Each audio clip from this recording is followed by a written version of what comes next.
The crystal champagne flute shattered in my grip, sending shards of glass and bubbling liquid across the marble floor of our family's estate. The room fell silent, all eyes fixed on my sister Nicole's beaming face as she stood in the centre of what was supposed to be my 30th birthday celebration. "I'm pregnant," she repeated, her hand resting on her still flat stomach, "and Leon's the father." My name is Saij, and this is how my perfect life crumbled in exactly 23 words. Leon, my fiancé of 2 years, stood frozen near the French doors, his face drained of colour. Our eyes met across the room, and I saw everything I needed to know in that single glance. "Saij, He started, taking a step toward me. I raised my hand, silencing him. The cut on my palm from the broken glass was starting to sting, but the physical pain was nothing compared to the hollow feeling spreading through my chest. "How long?" I asked, my voice steady despite the chaos in my head.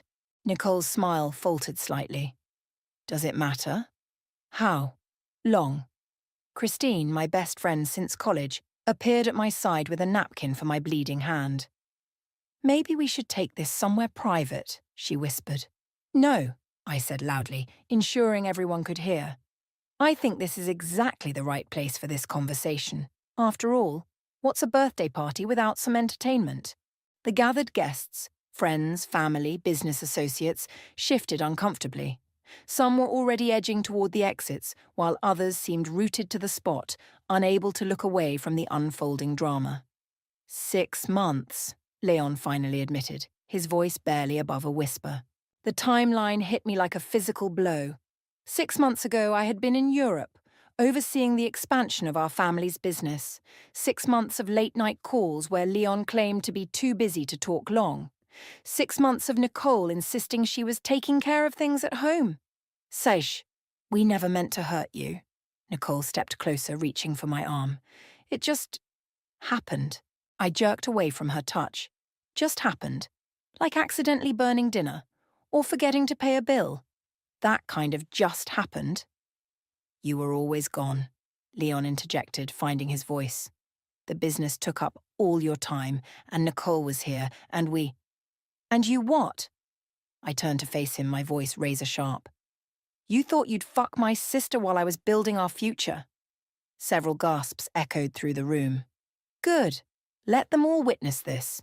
"I think everyone should leave," Christine announced, taking charge of the situation. She began ushering guests toward the door, while I remained rooted to my spot, staring at the two people I had trusted most in the world.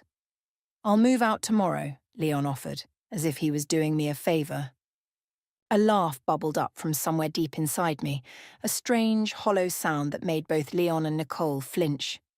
"No need," I said, reaching for a fresh glass of champagne from a nearby server's tray.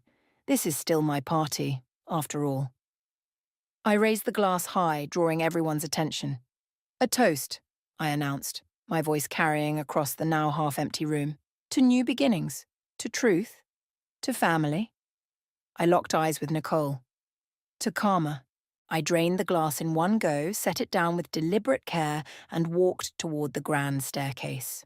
As I reached the first step, I turned back to face them one last time.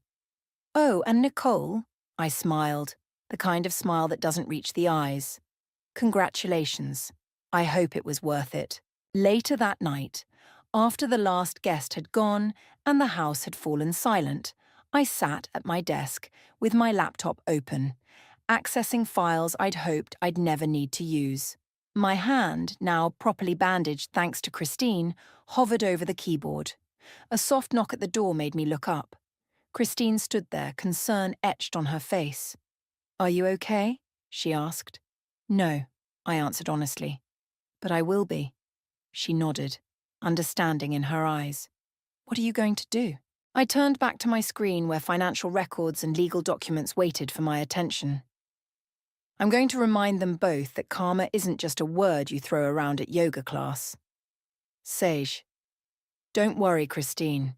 I'm not going to do anything crazy." I closed the laptop and stood up. "I'm just going to do what I do best, take care of business." As Christine left, I caught my reflection in the window. Behind the hurt and anger, I saw something else in my eyes. determination. They thought they knew me, thought they could predict how I'd react. They were about to learn just how wrong they were. Harvey's office always smelled like old leather and expensive coffee. I sat across from him, sliding a folder across his polished desk, while he reviewed the documents inside with raised eyebrows. "Are you absolutely certain about this, Saj?" He looked up at me over his reading glasses. "Once we set these wheels in motion." "I've never been more certain of anything in my life," I replied, crossing my legs. "Do you have the power of attorney papers ready?" He nodded, pulling out another set of documents. "Your father signed these over to you years ago. With these, you have complete control over the family's business interests." He paused, studying my face. "Does Nicole know about these?" My dear sister was always more interested in spending money than learning how it was made. I took the papers, scanning them quickly. She has no idea. My phone buzzed for the 20th time that morning. Leon's name flashed across the screen again. I declined the call without hesitation. "He's been trying to reach you?" Harvey asked, though it wasn't really a question. "They both have. Apparently the gravity of their situation is finally sinking in." I allowed myself a small smile. Amazing how quickly priorities change when you realize you've betrayed the person who controls your trust fund. Harvey leaned back in his chair, concern evident in his expression. "You know, revenge isn't always the answer, Sage. This isn't just about revenge, Harvey. This is about consequences." I stood up and walked to his window, looking out over the city. They made their choices. Now they get to live with them. A knock at the door interrupted us. Harvey's assistant poked her head in. "Mr. Schmidt, Ms. Nicole is here. She's quite insistent about speaking with you." I turned around, meeting Harvey's questioning look. "Perfect timing. Let her in." Nicole burst through the door seconds later, her designer handbag swinging wildly. "Sage, I've been trying to reach you for days." She stopped short when she saw the papers spread across Harvey's desk. "What's going on?" "Sister dear," I said, my voice honey-sweet. "I was just finishing up some business. You remember business, right? That thing that pays for your shopping sprees and yoga retreats?" "Cut the crap, Saj." Nicole's face flushed. "Leon told me you've frozen all the accounts. Even my personal one. You can't do that." "Actually, I can. And I did." I picked up one of the documents and held it out to her. "Maybe if you'd paid attention during all those family meetings instead of texting under the table, you'd know about this little thing called power of attorney." Nicole snatched the paper, her eyes widening as she read. This isn't fair. Daddy would never..." "Daddy did. Years ago." I took the paper back from her trembling hands. "He knew exactly what he was doing when he put me in charge." "I'm pregnant, Sage. You can't just cut me off." Tears welled up in her eyes. "What about the baby?" "Ah, yes, my future niece or nephew." I sat back down, crossing my legs. "Don't worry, I'm not completely heartless. You'll receive a modest monthly allowance, enough to cover basic necessities. No more designer shopping sprees, though. I hear Target has lovely maternity wear." Nicole's face crumpled. "Why are you being so cruel?" "Cruel?" I stood up slowly, my calm facade cracking slightly. "You want to talk about cruel? How about sleeping with your sister's fiancé? How about announcing your pregnancy at my birthday party? That kind of cruel?" "I love him," she whispered. "And I loved you both." I gathered my papers, sliding them into my briefcase. "Harvey, please make sure everything is filed today. I'll be leaving town tomorrow." "Leaving?" Nicole grabbed my arm. "You can't leave. Where are you going?" I gently removed her hand. "That's the beauty of it, Nicole. I don't have to tell you anything anymore." As I walked to the door, I paused and turned back. "Oh, and you might want to let Leon know that his position at the company has been terminated. His severance package should cover a few months' rent on a modest apartment. I hear the east side of town is quite affordable." I left Nicole standing there, her mouth open in shock. In the elevator, I finally allowed myself to shake just for a moment. My phone buzzed again. This time it was Christine. "Everything okay?" she asked when I answered. "It's done," I replied, stepping out into the lobby. "Did you get the apartment set up?" "All ready for you. Are you sure about this?" I pushed through the revolving doors into the bright sunshine. Absolutely. It's time for a fresh start. Back home, I placed my letter on the dining room table where they couldn't miss it. As I packed the last of my essential belongings, I could hear Leon's car pulling into the driveway. Perfect timing. He could read it with Nicole. Sometimes the best revenge isn't about causing pain. It's about walking away and taking everything they took for granted with you. Christine's guest room had become my sanctuary over the past week. The sound of her coffee maker gurgling to life each morning was a welcome change from the deafening silence of my old house. I sat at her kitchen island, scrolling through the dozens of missed calls and messages on my phone. "They're still trying to reach you." Christine placed a steaming mug in front of me. 17 calls from Leon yesterday alone. I showed her the screen. And Nicole's been emailing Harvey non-stop. "Have you read any of them?" "Don't need to." I took a sip of coffee. Harvey forwards me the important bits. Apparently Leon tried to access his corporate credit cards yesterday. That must have been a fun surprise at the gas station. Christine's phone chimed. She glanced at it and grimaced. "Nicole's asking me where you are. Again." "Tell her I moved to Tibet to become a monk," I suggested, managing a small smile. "Saj." Christine set her phone down. "You know you'll have to face them eventually." Before I could respond, my laptop pinged with a new email notification. The sender's name made my heart skip a beat. Marcus Stewart, CEO of our biggest competitor. "What is it?" Christine asked, noticing my expression. I turned the screen toward her. "Remember how Leon was handling our merger negotiations?" "Yeah." "Turns out he'd been feeding information to Stewart Industries for months." I opened the email, scanning its contents. "Marcus is offering to tell me everything in exchange for a meeting." "That son of a—" Christine stopped herself. "What are you going to do?" I closed the laptop with a decisive click. "I'm going to meet him." The restaurant Marcus chose was exactly what you'd expect from a CEO. Expensive, discreet, and with private booths perfect for sensitive conversations. He stood as I approached, offering his hand. "Seiji, thank you for coming." I sat down without taking his hand. "Let's skip the pleasantries, Marcus. What did Leon tell you?" He pulled out a folder and slid it across the table. Everything. Profit margins, expansion plans, client lists. He was quite thorough. I flipped through the documents, each page making my blood boil more. "Why are you showing me this?" "Because I have a daughter." Marcus leaned back, studying me. "And if someone did to her what your sister and Leon did to you, well, let's just say I understand why you're doing what you're doing." "This isn't about revenge," I started. "Of course it is," he interrupted. "But it's also about business. And that's why I'm here." He pulled out another document. "I want to make you an offer." Later that evening, I returned to Christine's place to find her pacing the living room. "Where have you been? I've been trying to reach you for hours." "Meeting ran long," I said, dropping my bag. "What's wrong?" "Nicole showed up here looking for you. She was hysterical, Saja. Leon lost their apartment. Something about the lease being in your name." "Imagine that." I kicked off my heels. "She's pregnant, Saja. Where are they supposed to go?" "They're adults, Christine. They'll figure it out." I pulled out Marcus's offer letter. "Besides, I have bigger things to worry about." Christine read the letter, her eyes widening. "Holy shit. Are you going to accept?" "I haven't decided yet." I walked to the window, watching the city lights flicker on as dusk settled. It would be the smart business move. My phone buzzed, a text from an unknown number. I opened it and felt my stomach drop. "Remember that summer in Cape Cod," the message read. "When you made me promise to always protect you." I kept that promise until Leon. "I'm so sorry, sis." I deleted the message, but the words had already burned themselves into my memory.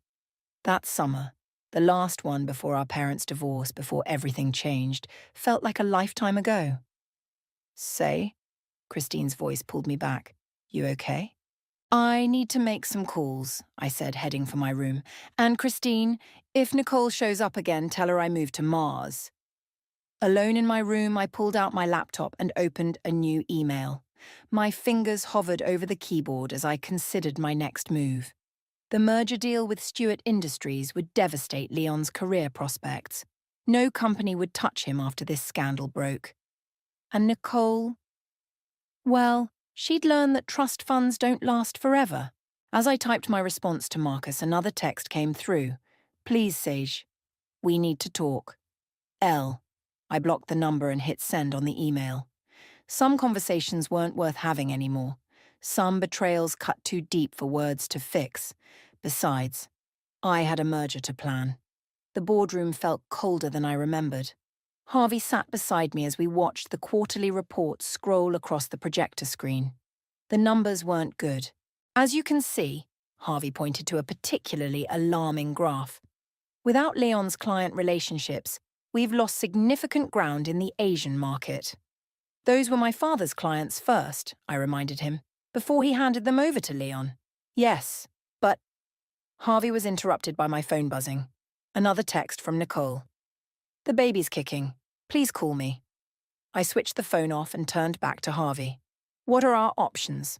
We need someone managing those accounts personally, someone the clients trust. He gave me a meaningful look. Someone like you. Before I could respond, my assistant Julia burst into the room. I'm sorry to interrupt, but Leon is in the lobby. He's refusing to leave until he speaks with you. I stood up, smoothing my skirt. Well then, let's not keep him waiting. The elevator ride down felt eternal. When the doors opened, I saw him immediately, wearing the same suit he'd worn to countless client meetings, but looking somehow diminished. You can't ignore me forever, Sage, he said as I approached. I'm not ignoring you, Leon. I'm moving on. There's a difference. I gestured to the seating area. But since you're here, let's talk. We sat across from each other, the ghost of our past hanging between us. The merger with Stewart Industries, he started. You can't do this. Actually, I can. And I am. I crossed my legs, watching him squirm. Marcus was very interested in the information you shared with him, though I suspect you didn't mean for him to share it with me. Leon's face paled. I can explain. Save it. I held up my hand. You didn't come here about the merger. Why are you really here? He leaned forward, his voice dropping. Nicole's not doing well, Sage. The stress. The doctor says it's not good for the baby. We're staying in a motel off Highway 9. And we need help. Please. His eyes met mine, pleading. Whatever you think of me, this is your niece or nephew we're talking about. I stood up, walking to the floor-to-ceiling windows. You know what I remember, Leon? I remember planning our wedding, picking out china patterns while you were fucking my sister, discussing baby names while you were starting your own family behind my back. It wasn't like that. Then what was it like? I turned to face him. Explain it to me. Help me understand how you could do this to someone you claim to love.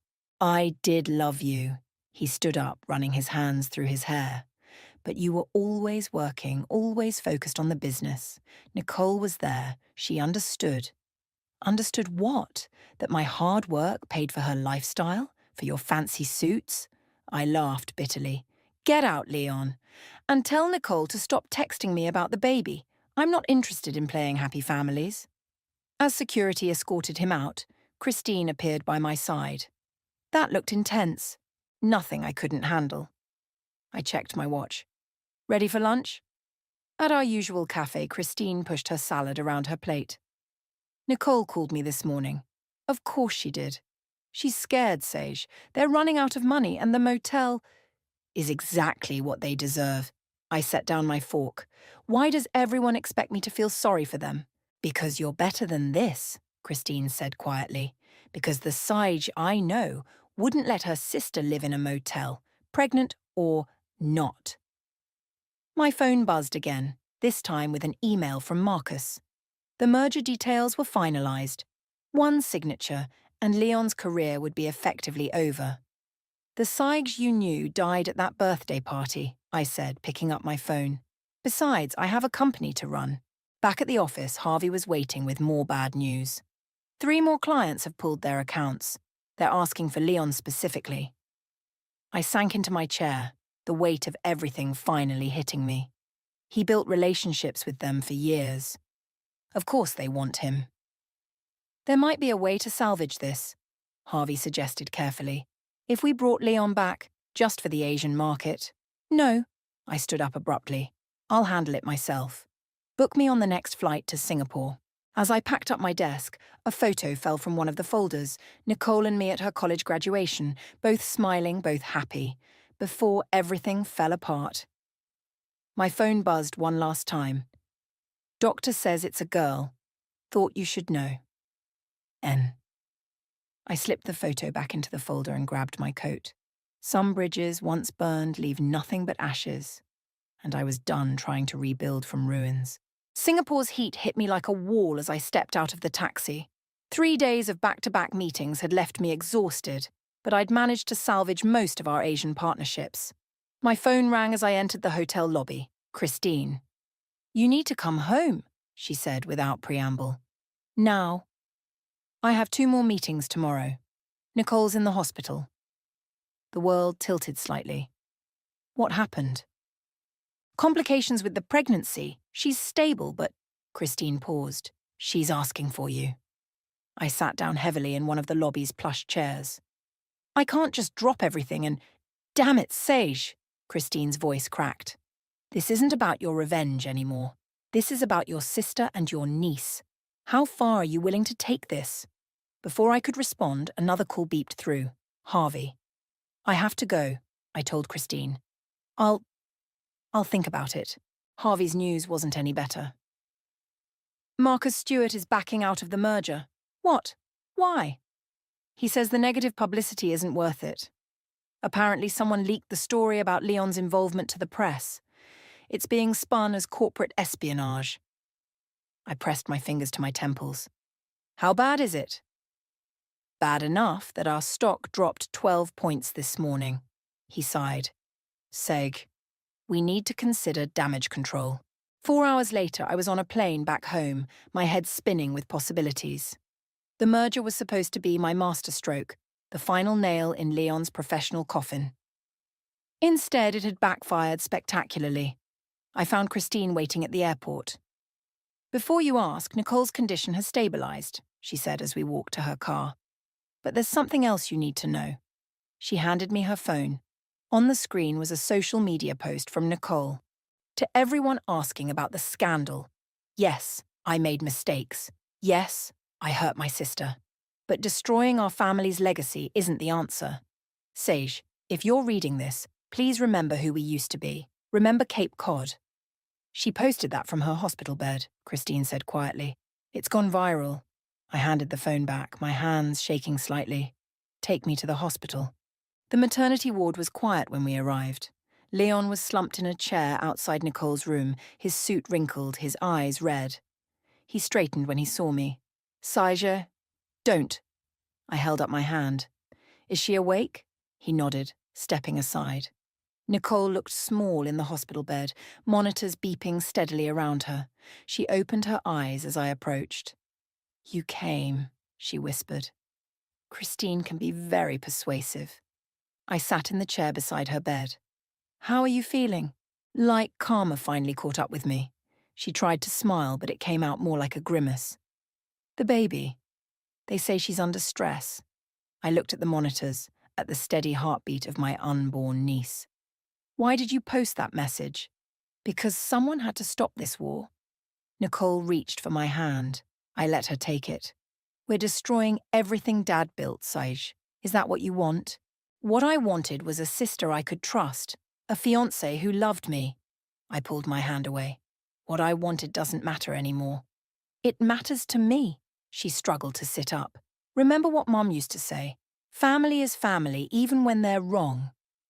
Mum left us, I reminded her. But we stayed together. Nicole's eyes filled with tears. Until now. A nurse entered, checking the monitors. Blood pressure's still high, she murmured.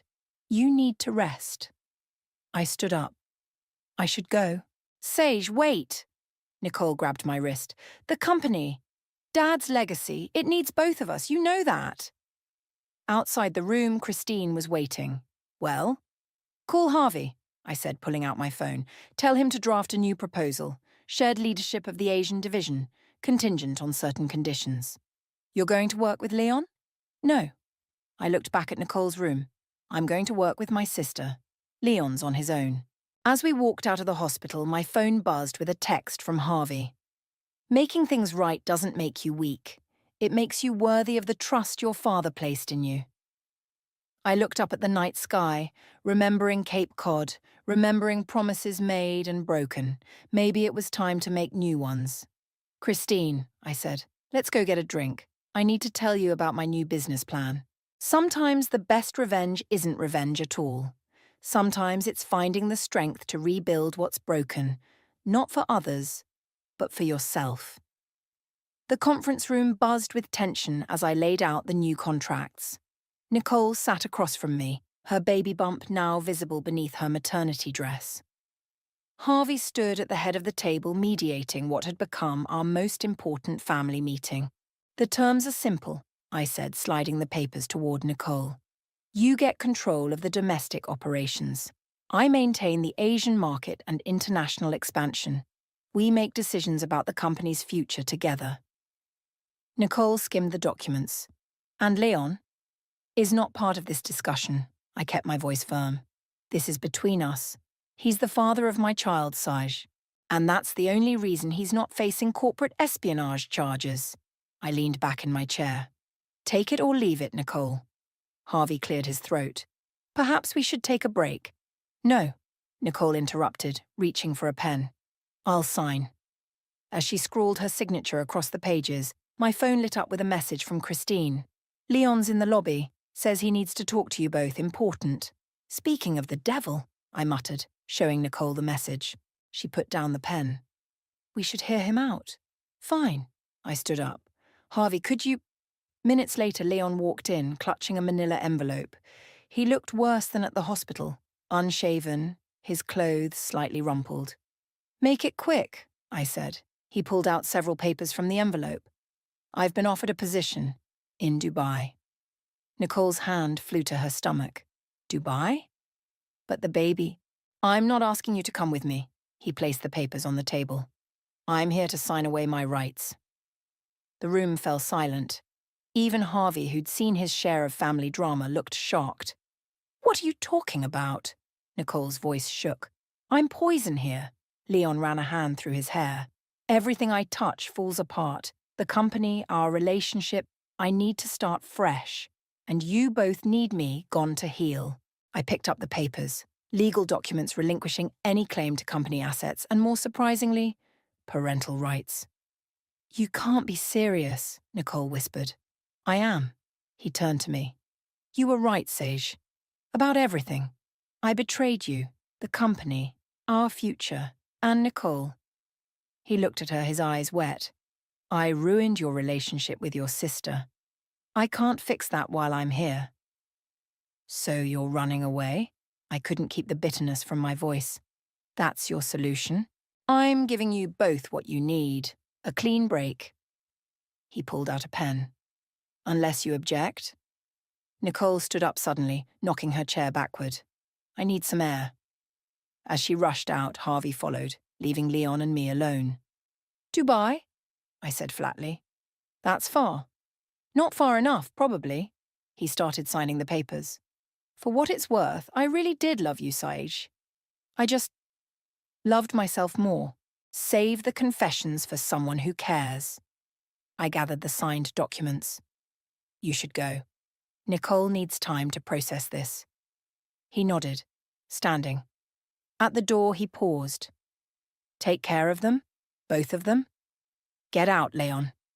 After he left, I found Nicole in the building's rooftop garden, Christine sitting quietly beside her. He's really leaving, Nicole said as I approached. Looks that way. I sat down on her other side. Are you okay? No, she wiped her eyes. But maybe that's fair. We hurt you so badly. Maybe this is our karma. Christine squeezed her hand and stood up. I'll give you two a minute.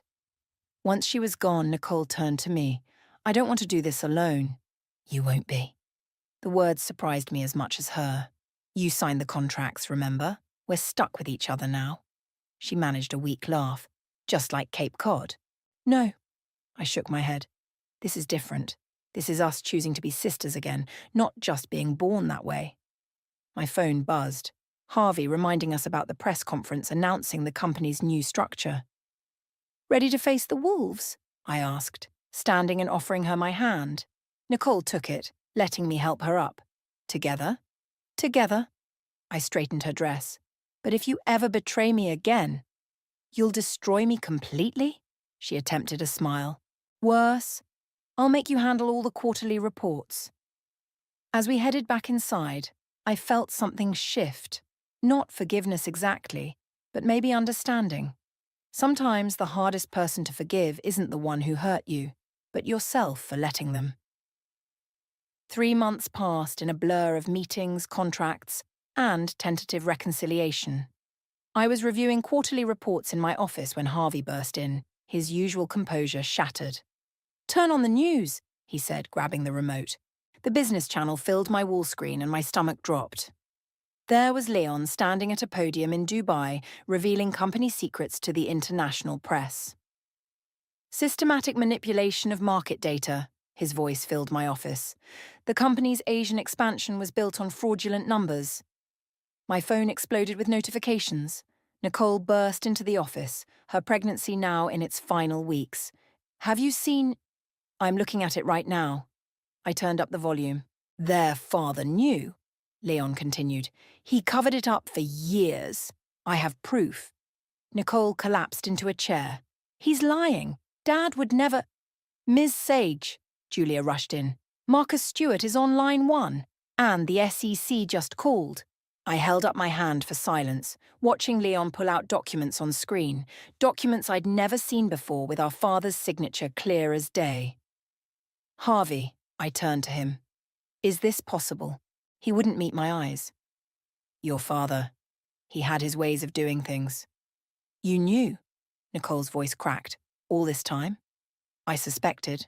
Harvey sat heavily, but I never had proof. My phone rang again. Christine. Turn on the news, she said when I answered. Already watching. Can you come over? On my way. I turned back to the screen just as Leon dropped his final bomb. And I have evidence that current management knew about these irregularities and chose to continue the deception. That's a lie. Nicole struggled to her feet. We never… She stopped suddenly, grabbing her stomach. Nicole! I rushed to her side. The baby, she gasped. Something's wrong. The next few hours were chaos. While Christine took Nicole to the hospital, Harvey and I dealt with the fallout. The SEC wanted meetings. Shareholders were panicking. Our stock was in freefall. We need to make a statement, Harvey said, pacing my office. Get ahead of this. With what? I gestured at the stack of documents he'd just shown me. Our father built this company on lies.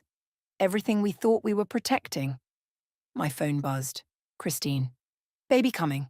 Get here now. Go, Harvey said. I'll handle things here. At the hospital, I found Christine in the waiting room. How is she? In labour. She's asking for you. I followed a nurse to the delivery room. Nicole lay there, pale and scared. Seiji, she reached for my hand. I'm sorry. About everything. About Dad. Stop, I took her hand. That doesn't matter right now. But the company will still be there tomorrow. I squeezed her hand. Right now you have more important things to focus on. Hours later, as dawn broke over the city, my niece entered the world. 6 pounds, 4 ounces of new beginnings. She's perfect, Nicole whispered, cradling her daughter. I watched them from the corner of the room, my phone silently cataloguing the destruction of everything our father built. Harvey had sent preliminary numbers. We'd lost millions in market value. The SEC was launching a formal investigation. Do you want to hold her? Nicole asked. I hesitated, then stepped forward. As I took my niece in my arms, she opened her eyes, bright, innocent, untouched by the sins of her grandfather or the mistakes of her parents. What are you going to name her? I asked. I was thinking, Grace. Nicole watched us carefully. Because that's what we all need right now. My phone buzzed again. Harvey. Press conference in 2 hours. What's our play? Looking down at Grace, I made my decision. We tell the truth, I texted back. All of it. That could destroy everything, he replied. No, I wrote. Lies destroyed everything. The truth might save us. I handed Grace back to Nicole. I have to go handle something, but I'll be back. Sage? Nicole called as I reached the door. Whatever happens with the company, we're still sisters, right? I thought about our father, about his lies and the empire he built on them, about Leon's betrayal and his final act of revenge, about karma and consequences and the tiny baby who deserved better than all of this. Always, I said, but this time we do things differently. No more secrets. No more lies. As I left the hospital, the sun was fully up, painting the sky in shades of new beginnings. Sometimes I realized revenge doesn't look like what you expect. Sometimes it looks like truth, like grace, like the courage to tear everything down and build it back up right. The boardroom was packed with reporters as I approached the podium. Nicole sat in the front row, Grace sleeping peacefully in her arms. Harvey stood to my side, his face grim but supportive. Thank you all for coming, I began, my voice steady. Today I want to talk about legacy, not just my father's, but the one we choose to create. Camera shutters clicked rapidly as I pulled out the documents Leon had revealed, along with others he hadn't known about. These papers show systematic fraud spanning 2 decades.